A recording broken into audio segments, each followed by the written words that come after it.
Good evening students. आज है 20 जून और हम लोग क्लास 8 का हिस्ट्री देखने वाले हैं। चैप्टर सेकंड हम लोग पढ़ाई कर रहे थे और चैप्टर का नेम था एक्सपेंशन ऑफ ब्रिटिश एम्पायर। इसका थर्ड पार्ट हम लोग देखें। कल हमने थोड़ा सा इसे पढ़ा था कि कुछ कर्नाटिक वॉर और बैटल ऑफ प्लासी के बारे में मैंने आपको बताया था। थोड़ा सा कर्नाटिक वॉर का थोड़ा डेट मिसमैच हो गया था या ईयर जिसको आप बोलो, तो वो मैं एक बार बोल देता हूँ। मैंने उसको आपको बोला था कि कर्नाटिक वॉर्स नेम था कर्नाटिक, ठीक है, लेकिन ये हुआ था किसके बीच में? तो एंग्लो फ्रेंच वॉर भी हम लोग इसे बोलते हैं। इंग्लैंड और फ्रांस के बीच में राइवलरी। इंग्लैंड का ही हम लोग क्या लिख रहे हैं? एंग्लो, और इसे फ्रेंच। सबसे पहला जो ये हुआ 1746 से लेके 48 के बीच। सेकंड वाला 1749 से लेके 1754 के बीच, और थर्ड वाला 1756 से लेके 1763। हम लोगों ने अपने टाइम में कुछ ऐसा याद किया था। पहले में 2, दूसरा 5 साल चला, और तीसरा क्या चीज था कि 7 साल चला, ठीक है।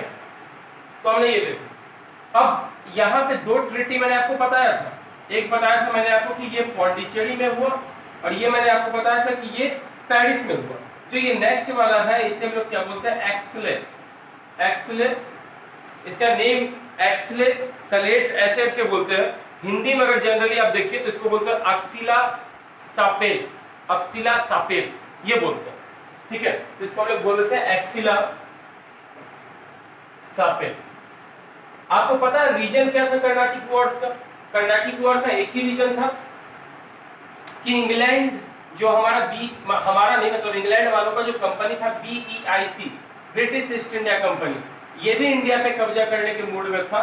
और जो फ्रेंच ईस्ट इंडिया कंपनी था, इंग्लैंड फ्रांस का, ये भी इंडिया पे कब्जा करने को रेडी था। तो इन दोनों की राइवलरी हो जाती है कहाँ पे? तो कर्नाटका में। कर्नाटिक उस समय का आंध्रा वाला जो पोर्शन है, इसे हम लोग क्या बोल रहे हैं कि कर्नाटिक का पोर्शन बोल रहे हैं। जो आंध्रा का आपका पोर्शन है उसे हम कर्नाटिक बोल रहे हैं। तो आप क्या देखोगे कि सबसे पहले में यहाँ पे फ्रांस का गवर्नर था, नेम था डुप्लेस। फ्रांस के गवर्नर का नेम था डुप्लेस। एक तरफ ये अपनी राइवलरी बहुत ताकतवर कर रहा था कि नहीं हम लोग एरिया टेरिटरी को कवर करेंगे, दूसरी ओर इंग्लैंड वाले थे। तो जब फर्स्ट में हुआ तो इसमें फ्रांस हारा। तो इंडिया में एक जगह था एक्सिला सफेल, इसमें दोनों का क्या हुआ कि एक तरह से ट्रीटी हुआ, और इसमें यह फैसला हुआ कि चलिए ना हम आपके रास्ते आएंगे ना आप मेरे रास्ते आओगे, हम दोनों बस अपने अपने एरिया में रहेंगे। आपको जो एरिया लगता है आप उधर देखिए कब्जा करने का, मेरे एरिया में आप दखलंदाजी नहीं दीजिएगा, आपके में मैं नहीं दूंगा। लेकिन फिर क्या हुआ, सेकंड फ्रांस वालों से रहा नहीं गया, वो ब्रिटिश का ग्रोथ देख नहीं सकते थे, इसलिए सेकंड फिर से यहाँ पे 1749 से 1754 में हुआ। और इसका क्या हुआ, इसमें फ्रांस वाले बुरी तरीके से हारे। पहले में तो फ्रांस हारा तो तुरंत समझौता कर लिया उसने, और उस समझौते के तहत ये हो गया कि ना आप मेरे एरिया में आओगे ना आपके एरिया में मैं जाऊंगा। लेकिन सेकंड जो हुई इसमें क्या चीज हो गया कि सेकंड जो हुआ इसमें क्या हुआ कि पौंडीचेरी, जो कि आपको मैंने कल बताया था मैप पे, ये फ्रांस वालों का मेन अड्डा था। फ्रेंच का टेरिटरी पड़ता था कौन सा? पौंडीचेरी। और इन्होंने 3 बनाया है। एक चेन्नई के नीचे आप देखेंगे जो तमिलनाडु के एरिया में पुडुचेरी है, एक ऐसा ही आपको पुडुचेरी का एरिया कहाँ मिलेगा? तो आंध्रा में मिलेगा यणम, और एक पुडुचेरी आपको कहाँ मिलेगा? तो केरला के एरिया में आपको मिलेगा माहे। ये 3 प्लेस था जहाँ पे पौंडीचेरी का ही, पुडुचेरी इसका न्यू नेम है, और वहां पे किसका टेरिटरी था? तो फ्रांस का टेरिटरी था। तो हमने देखा कि सेकंड में फ्रांस वाले हारे, तो इस बार उनके क्षेत्र पुडुचेरी तक घुस गए अंग्रेज, और उन्होंने वहां पे संधि किया और खबरदार किया ये अंतिम वार्निंग है, इसके बाद तुम्हारा बंद होगा। लेकिन फ्रांस वालों से रहा नहीं गया, 2 साल के बाद वो फिर आमने सामने 1756 से 1763। और इस बार संधि अपने यहाँ नहीं हुई। ये संधि कहाँ हुई? पेरिस में। इंडिया में लड़ाई चल रहा था, लेकिन एक लड़ाई बहुत फेमस इस समय है 1760 में, जिसका नेम है बैटल ऑफ वांडी वॉस। ये इंग्लिश का वॉसी है एक तरह से। यहाँ से फ्रांसीसी पूरी तरीके से नेस्तनाबूद हो गए, उनको साफ बोल दिया गया अब खबरदार, तुमको अगर संधि जो पेरिस में इसमें ये साफ बोला गया कि आपको अगर रूल करना है तो बस रूल नहीं, आपको बस व्यापार करना है, रूल पे तो दिमाग में मत लगाना, व्यापार करना है, और वो भी कहाँ करोगे आप, सिर्फ जो आपके पास एरियाज है वहीं पे ट्रेड करना है करो, वरना यहाँ इंडिया से तो अपना रास्ता ना हो। और इसको हम लोग बोलते हैं बैटल ऑफ वांडीमोस। अब हम लोग एक बार रीजन पढ़े, क्या कारण था कि फ्रांस वाले हार गए। सबसे पहला फ्रेंच ईस्ट इंडिया कंपनी था, ये क्या चीज थी, गवर्नमेंट कंपनी थी। और ब्रिटिश ईस्ट इंडिया कंपनी क्या चीज है, ये प्राइवेट है। तो आप जरा मुझे बताओ, गवर्नमेंट जॉब में ज्यादा वर्क होगा या प्राइवेट? तो आप खुद बोलोगे सर प्राइवेट। आप में से बहुत बच्चे हैं जो गवर्नमेंट टीचर के बच्चे हैं, लेकिन उनको भी भरोसा नहीं है कि हमारे स्कूल में ज़्यादा पढ़ाई हो सकती है। हर लोग चाहते हैं इंग्लिश मीडियम में भेजें अपने बच्चे को, अपने से अच्छी शिक्षा दें, इसलिए प्राइवेट स्कूल भेजा जाता है। प्राइवेट स्कूल में बस एक ही चीज़ है कि रेगुलरिटी है, हर पीरियड कंटिन्यूअस होता है, वहाँ पे किसी की जॉब परमानेंट नहीं है, सबको अपने जॉब का खतरा है, इसलिए जम के पढ़ाते हैं हम लोग, इसलिए जम के पढ़ाते हैं, जॉब का खतरा है। ऐसा नहीं कि जब कोई खतरा नहीं होता तो नहीं पढ़ाता, बट मेन एक डर वो भी रहता है, मैं अच्छा नहीं तो फिर मेरे बदले कोई दूसरा अच्छा आएगा और मुझे हटा दिया जाएगा। गवर्नमेंट में ये डर खत्म हो जाती है, बहुत होगा सस्पेंड करेगा, क्या करेगा उससे ज़्यादा। इसीलिए लोग क्या करते हैं, थोड़ा आलसी होते हैं, कुछ काम करने वाले भी होते हैं तो अपने आस पड़ोस सराउंडिंग को देखते देखते वो भी आलसी हो जाते हैं। ठीक है, तो इसलिए मैंने बोला कि ये प्राइवेट कंपनी है, ये गवर्नमेंट कंपनी है। प्राइवेट कंपनी है, कुछ ना कुछ मुनाफा चाहेगा, गवर्नमेंट कंपनी है, सरकार फाइनेंस करेगी तब। और ये जब लड़ाई 1763-64 का है तो वहाँ फ्रांस का खजाना थोड़ा खाली हो चुका था। और आगे आप 9 में पढ़ोगे, 1789 में फ्रेंच वॉर हुआ, फ्रेंच में क्या चीज हुआ, रिवॉल्यूशन हुआ फ्रांस में, वहाँ पे आपस में लोग लड़ने लगे, फर्स्ट सेकंड और थर्ड स्टेट में। ठीक है, इस तरीके से लोग लड़ने लगे, तो वो कंट्री कितना ज्यादा डेवलपमेंट करेगा। तो आपको मैंने ये कर्नाटिक वर्ड्स का पूरा बता दिया, आप एक जगह हेडिंग डाल के ये अच्छे से लिख सकते हो। मैं इसके बाद आपको मिटा के आगे जो आपको बताने वाला हूँ वो कौन सा बताने वाला हूँ, तो आपको मैं बताऊंगा कहाँ का एरिया, तो मैसूर का, आगे मैसूर वॉर जो हुआ उसके बारे में मैं आपको बताऊंगा। तो चलिए मैं इसको मिटाता हूँ, अब आगे आप लोग देखेंगे आंग्ल मैसूर वॉर। ठीक है, जहाँ टीपू सुल्तान आएगा और हैदर अली आएंगे। एक बार मुझे फिर से क्या करना पड़ेगा, इंडिया का वो साउथ का मैप बनाना पड़ेगा, जिससे मैं आपको स्टोरी बता सकूं कि कैसे वो काम कर रहे थे लोग। आज थोड़ा छोटा मैप,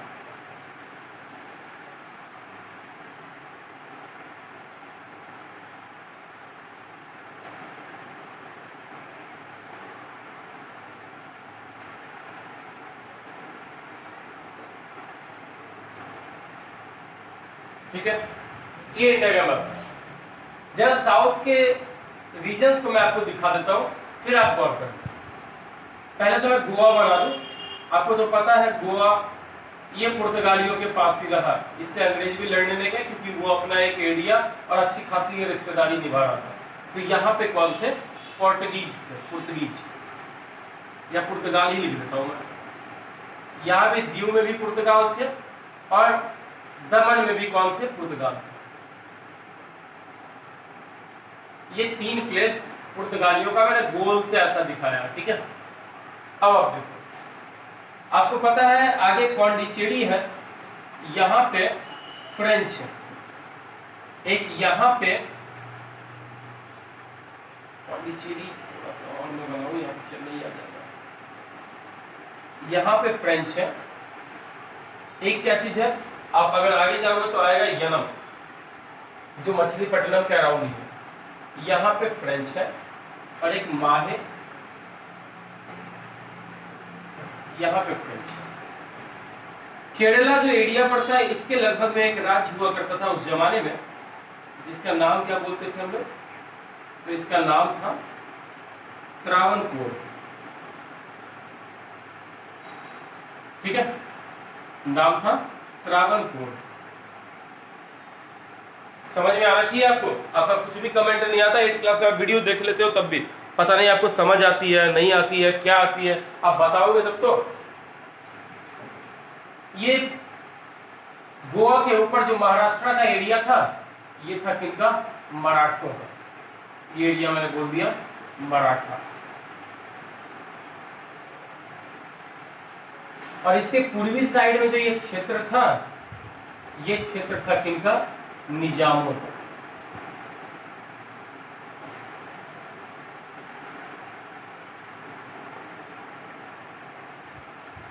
ठीक है। इस एरिया में तो पता है, इससे हम लोग क्या बोल रहे थे,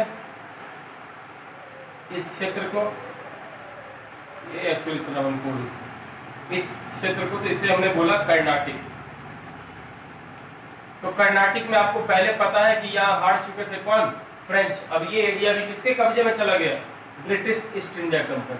और ये जो क्षेत्र आपको बचा, जो अभी का कर्नाटका मैक्सिमम है, इसका नेम था मैसूर।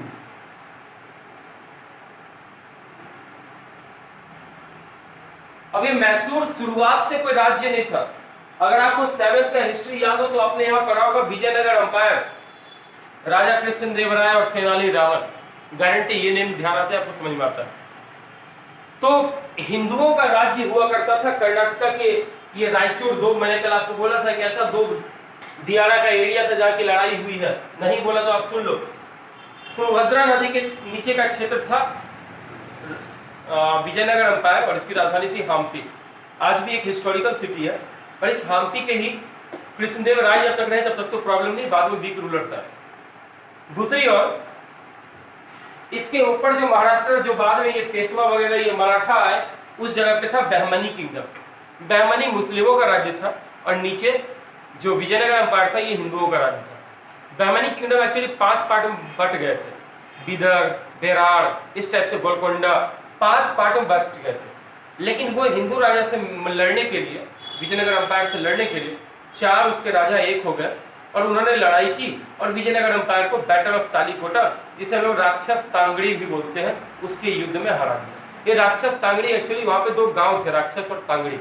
ऐसा नहीं सोचना कि वहां राक्षस लड़ने गए, उस लड़ाई में हरा दिया। जब वहां उन्होंने हराया ना, तो यहाँ विजयनगर अंपायर क्या हुआ, 2 राज्य में टूट गया।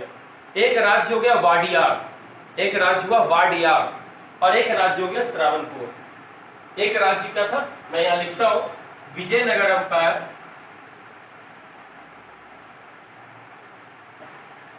Vijayanagar empire got splitted into 2 territory. One was Wadiyar and one was Travancore.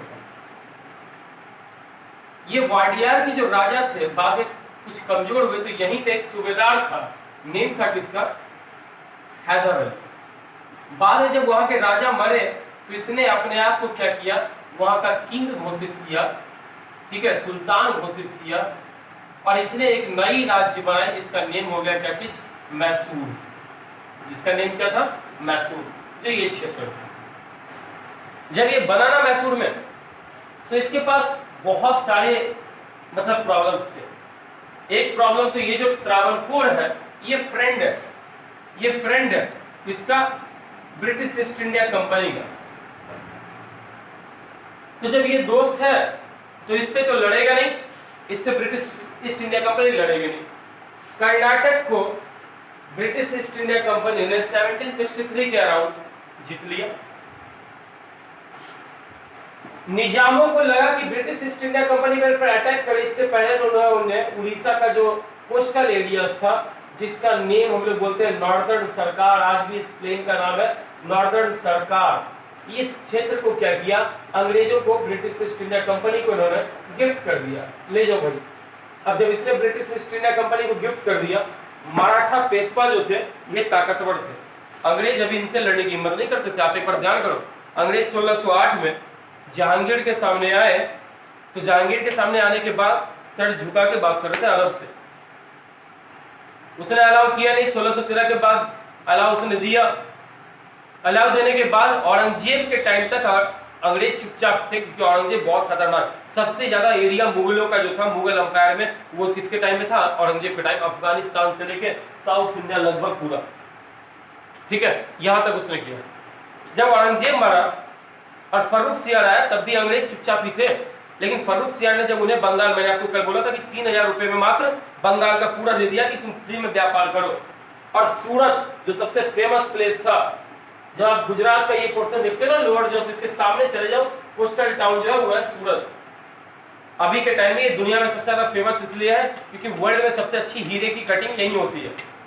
तो जो सूरत था, सूरत पे क्या चीज था किनका, तो 10,000 रुपए मात्र टैक्स लेके फर्रुख सियार ने इनको बोला कि जाओ तुम वहां भी व्यापार करो।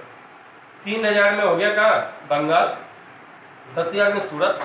और फर्रुखसियर ने इसे एक और ऑर्डर दिया ब्रिटिश ईस्ट इंडिया कंपनी को कि आपका सिक्का भी मेरे यहाँ चलेगा। हम लोग मुहावरा बोलते हैं हिंदी में, ध्यान करो, उसका सिक्का चल निकला, उसका सिक्का चल पड़ा। सिक्का चल पड़ना मतलब सारा फायदा उसी के हाथ में आना, ये हम लोग सोचते हैं। तो सिक्का चल पड़ना मतलब यही होता, फायदा उसके हाथ में आना। सेम चीज यहाँ अंग्रेजों को आया। अंग्रेज फिर भी चुपचाप थे, वो शुरू में कोई ट्राई नहीं कर रहे थे। लेकिन जब 1739 में नादिर शाह नाम का एक लुटेरा, जो ईरान का रूलर भी था उस समय, उसने दिल्ली पे अटैक किया। और दिल्ली के बगल में हरियाणा में एक जगह पड़ता है करनाल, हरियाणा में एक प्लेस है करनाल। ये ना सिर्फ आपके लिए इंपॉर्टेंट नहीं है, आपके भाई बहन को अगर कॉम्पिटिटिव एग्जाम का प्रिपरेशन करते हो ना, आप उनको भी भेज दीजिए, उनके लिए भी फायदेमंद होगा। तो हरियाणा के बगल में एक प्लेस है, क्या चीज, करनाल। उस करनाल में क्या हुआ कि उस समय राजा था हमारे यहाँ का मोहम्मद शाह, उसको बोलते थे रंगीला राजा।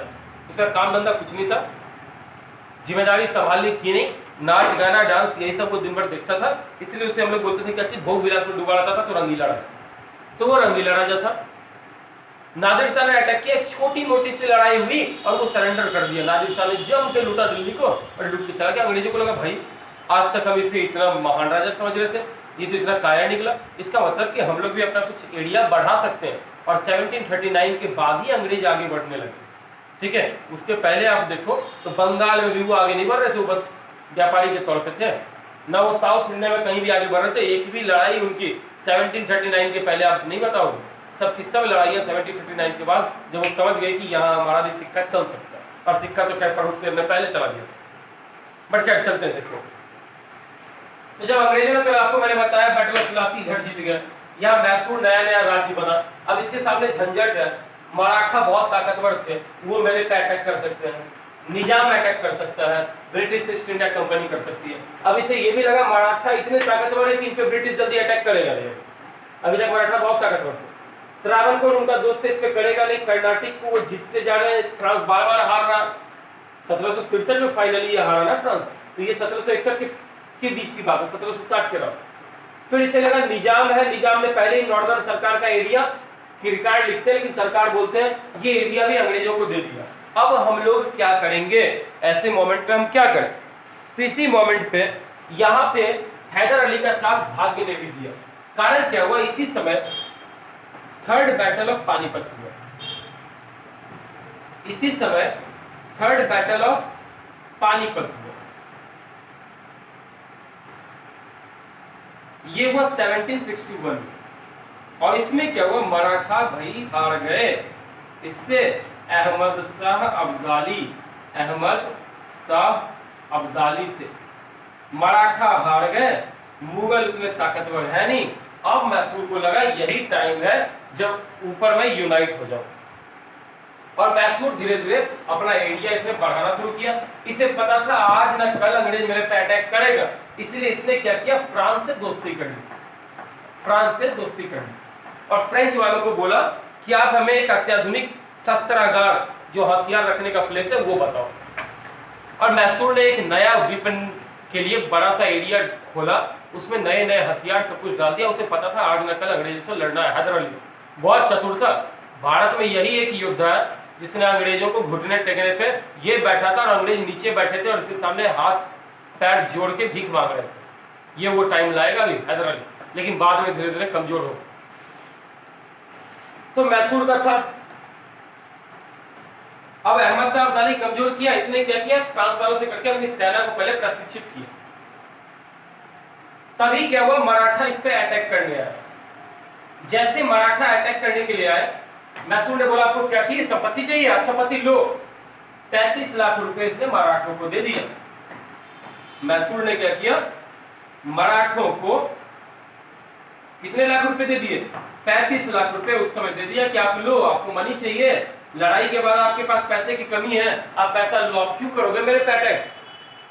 मराठा भी खुश, सही बात है, मैं तो पैसा ही लूटने जा रहा था, क्यों करूं उस पे अटैक जब वो दे रहा। तो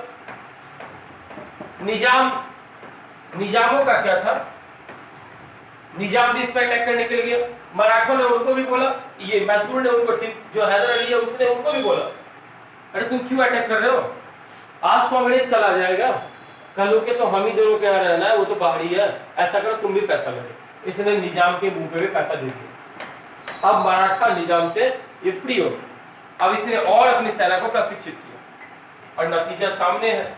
मराठे मैसूर के बढ़ते पावर से अंग्रेज भड़के हुए थे और यहीं से शुरू होता है क्या चीज, आंग्ल मैसूर वॉर, मतलब इसको बोलते हैं एंग्लो मैसूर वॉर। टोटल 4 लड़ाइयां होती है। सबसे पहली 1766 से लेकर 1769 तक होती है और इसमें जो संधि होती है ट्रीटी ऑफ मद्रास होती है, ठीक है। इसमें जो ट्रीटी होती है वो ट्रीटी ऑफ क्या चीज होती है, मद्रास होती है। दूसरी लड़ाई 1780 से लेकर 1784 तक होगी और इसमें जो ट्रीटी होती है ये ट्रीटी ऑफ मैंगलोर होती है। मैं सब बताऊंगा आपको, आप टेंशन नहीं लेना।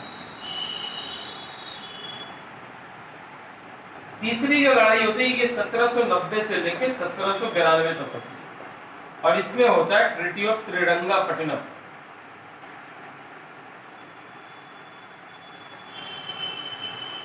जो कि टीपू सुल्तान की राजधानी थी, मैसूर की राजधानी बनाई थी टीपू सुल्तान। और चौथी लड़ाई 1798 से 4 मई के लगभग 4 मई 1799 तक हुई और इसमें टीपू सुल्तान मारा गया।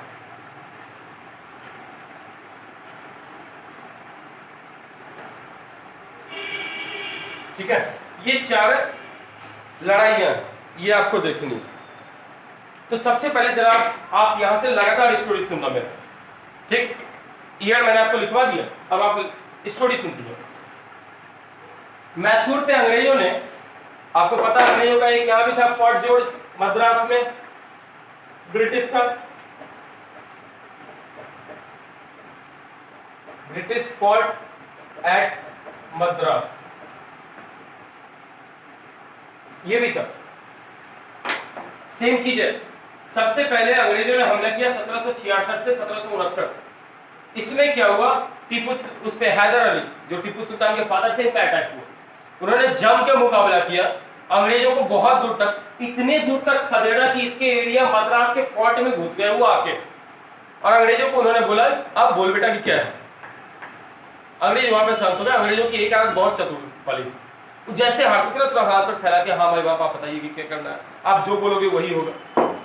तो हैदर अली ने बोला कि चल कुछ शर्तें हैं और हमारे भारत वाले पास एक चीज बहुत बुरी आदत है, हम लोग तुरंत में माफ कर देते हैं और ये माफी ना सबको ही बुरे वक्त में डालता है, मुझे भी इसी वजह से बुरे वक्त में डालता है, ठीक है, सबको ही बुरे वक्त में। और ये हम इंडियंस की कमजोरी है, हम लोग माफ करते हैं और यही सबसे बुरी बात है।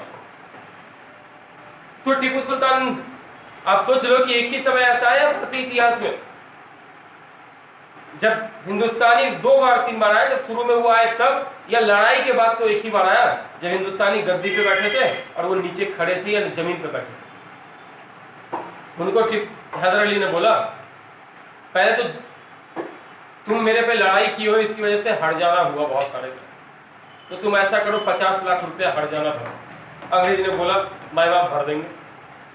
फिर उनको बोला कि तुमने जो हमारे एरिया में अटैक किया है, पहले ये बोलो कि आज के बाद कभी अटैक ना होगा, तो कभी नहीं होगा।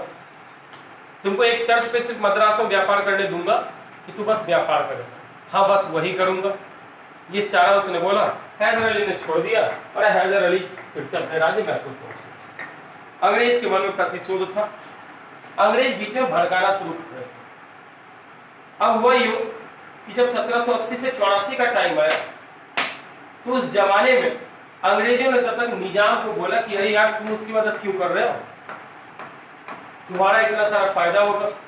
तब तक मराठे थोड़े कमजोर हुए तो अंग्रेजों ने क्या किया, मराठों पर अटैक कर दिया।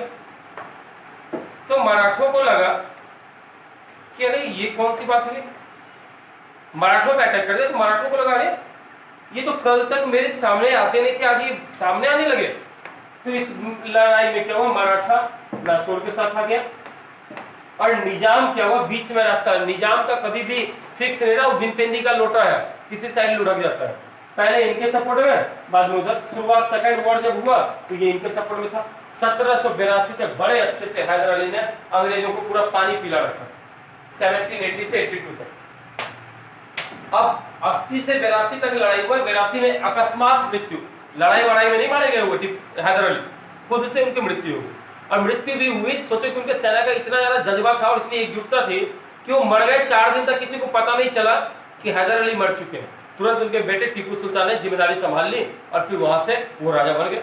लेकिन आदमी जिम्मेदारी संभालता है तो स्टार्टिंग में कुछ गलतियां होती हैं, और इसी गलतियों के बीच में निजाम जो था वो क्या हो गया, मिल गया किसमें, अंग्रेजों में जाके थोड़ा। तो बाद में फिर ये मिली जुली रही, न इसने हारा न जीता। तो अंग्रेजों को भी लगा यार लंबा खींच रहा है, इनको भी लगा टीपू सुल्तान को कि यार लंबा खींच रहा है। तो ट्रीटी ऑफ मैंगलोर एक शहर है जो कर्नाटका में है, जहां केरला खत्म होता है, उसी प्लेस पे मैंगलोर है।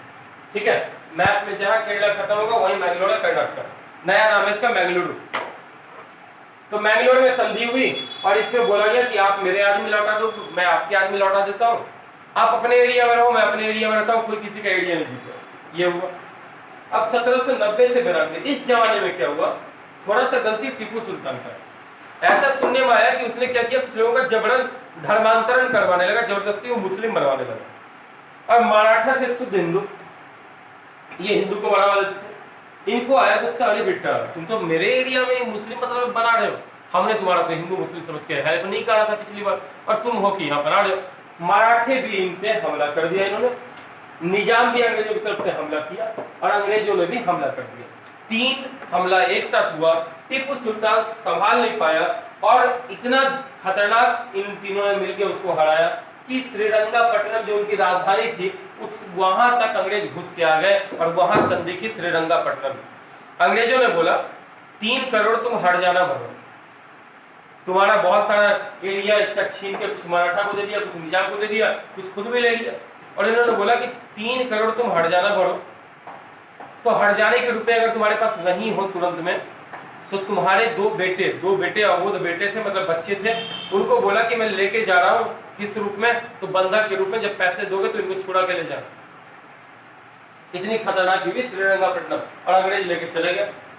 अब टीपू सुल्तान के पास क्या था, टीपू सुल्तान और इसके फादर भी ना हैदर अली, दोनों फ्रांस से बड़ा अच्छा दोस्ती था इनका। तो 1789-89 के अराउंड तो फ्रांस में भी क्रांति थी, बहुत खराब स्थिति था। 98 वाले जो लड़ाई था, इसके पहले इसने क्या हुआ, वहां नेपोलियन उभरता हुआ चेहरा था, फ्रांस में धीरे धीरे उभर रहा था। तो इसने नेपोलियन से मदद मांगी। नेपोलियन ने बोला यार, मतलब थोड़े यार तो ऐसे नहीं बोलेगा, ऐसा है किंग कि थोड़े दिन मुझे पहले अपने आपसी झगड़े सुलझा लेने दो फ्रांस में, फिर मैं तुम्हारी मदद को पक्का होगा। उसी समय फ्रांस वाले इजिप्ट में हार गए थे, किससे, अंग्रेजों से। अब अंग्रेजों से फ्रांस हार रहा है तो उससे क्या, इंग्लैंड को पक्का पता था, अंग्रेजों को पक्का पता था कि फ्रांस मेरा लंबे समय के लिए दुश्मन है। हुआ क्या, इसने एक चिट्ठी लिख के भेजा, कहा इंग्लैंड में, फ्रांस में, और फ्रांस से जो लेटर आया वो चिट्ठी वापस टीपू सुल्तान के पास आती, इससे पहले किसी गद्दार ने क्या किया, अंग्रेजों को वो चिट्ठी दे दिया। अंग्रेजों का कान खड़ा हो गया, अरे इसको मैंने माफ किया और ये चाह रहा है कि उससे फ्रांस से लड़के फिर से ये लड़ाई करवाएगा, फिर ये कब्जा करवाना चाहता है भारत को। उन्होंने 1798 में इस पर अटैक किया और 4 मई 1799 इन्होंने सोच लिया था कि फ्रांस से तो बाद में लड़ेंगे ना, लेकिन जो उनको भारत लाने वाला है पहले इसको ही मारो। और टीपू सुल्तान को मारना ही उनका मेन मकसद था। इन्होंने टीपू सुल्तान को 4 मई 1799 को मारा और पूरा का पूरा मैसूर एरिया भी इनके कब्जे में आ गया। तो यहाँ तक आज हमने पढ़ा, आज हमने 2 वॉर पढ़ा, कर्नाटिक वॉर जो अंग्रेजों के बीच में और फ्रांसीसियों के बीच में था, और सेकंड हमने पढ़ा क्या चीज, एंग्लो मैसूर वॉर, मैसूर के बारे में। इसमें हमने हैदर अली की कहानियां भी सुने कि बहुत ज्यादा वो ताकतवर थे, उन्होंने अंग्रेजों को अपने सामने झुकने पे मजबूर किया। तो आज के लिए इतना बच्चों, आज के लिए इतना ही। जय हिंद। मैंने आपको पहले ही क्लास 3 पढ़ा रखा है, मैसूर का मैंने आपको बहुत सारा बता दिया। अब आपको मैं मराठा का भी बताऊंगा, जो लड़ाइयाँ मराठा से हुई, और फिर एंग्लो सिख वॉर, और इसके बाद डॉक्ट्रिन ऑफ लैप्स। चैप्टर ऐसे ही लॉन्ग है, पता नहीं आपकी बुक में कितने पेजेस हैं क्या है, मेरे पास जो पुरानी बुक है मैं उसी से पढ़ा रहा हूँ। तो आज के लिए इतना ही। जय हिंद।